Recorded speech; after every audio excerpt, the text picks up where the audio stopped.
My field of expertise spans microbiome science, engineering, and healthy buildings.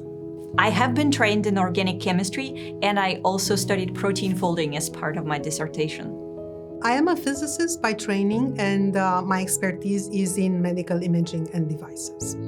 I'm a surgeon scientist, and I specialized in minimally invasive and bariatric surgery, and then I returned back to school to receive a PhD in clinical investigation studying the gut-brain axis and obesity.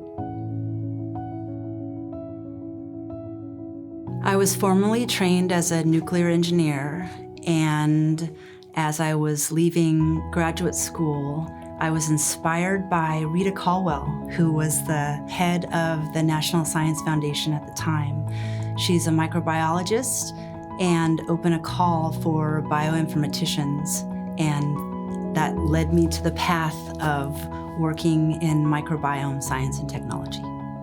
I knew I would pursue sciences quite early in my life because I was raised in a family of scientists and physicians, and I always admired how my mom, who was trained as a chemist, was excited about her work and also had very practical skills in life. Physics is a field where there really aren't that many women. As a grad student, I remember there were maybe 20% women grad students, faculty, maybe 20%, maybe less.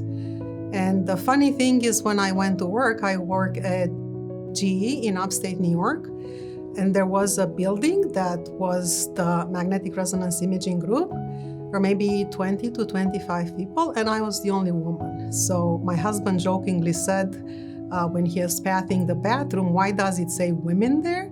It really should have your name there." I loved sciences right from the beginning. That was what I was drawn to in high school. It wasn't, though, until I was actually in medical school and I met the most incredible woman surgeon, who changed my life and my direction. This doctor, Dr. Anna Kobalecki, she was assertive but not aggressive. She owned it when she made a mistake, but explained why she made that decision. And most importantly, she showed me that a surgeon can really take care of their patients and be at their bedside and make sure that they have the best outcome possible. And I knew that if I could just be a little like her, I would be really good. It's important because having a diversity of backgrounds and experiences and talent makes any outcome better. We have to have creativity, we have to have diversity, and just a different perspective on the way we look at the world and how we approach difficult problems. I think it would make the path much easier if you see that there is somebody ahead of you that does it and does it very well. I can say that having been a physicist in a male-dominated field, you really feel like you have to invent everything.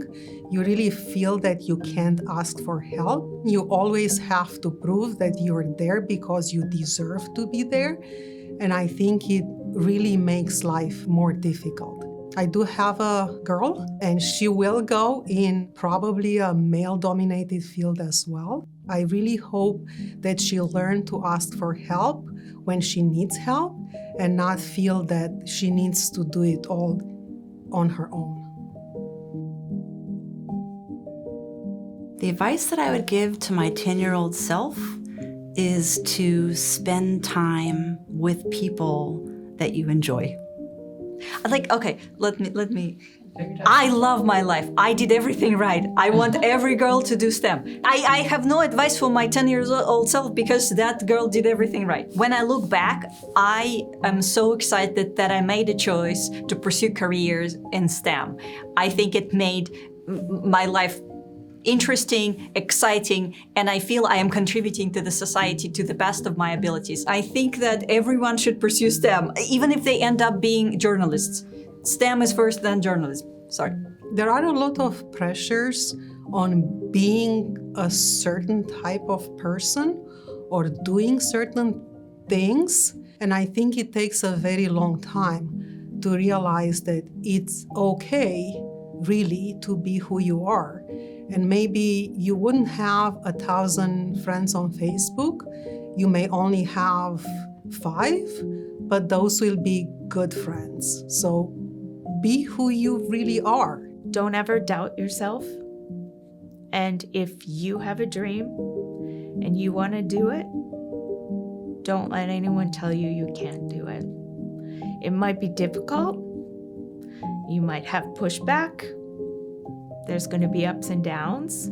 But if you're determined and you surround yourself with the right people who lift you up, you're going to be awesome.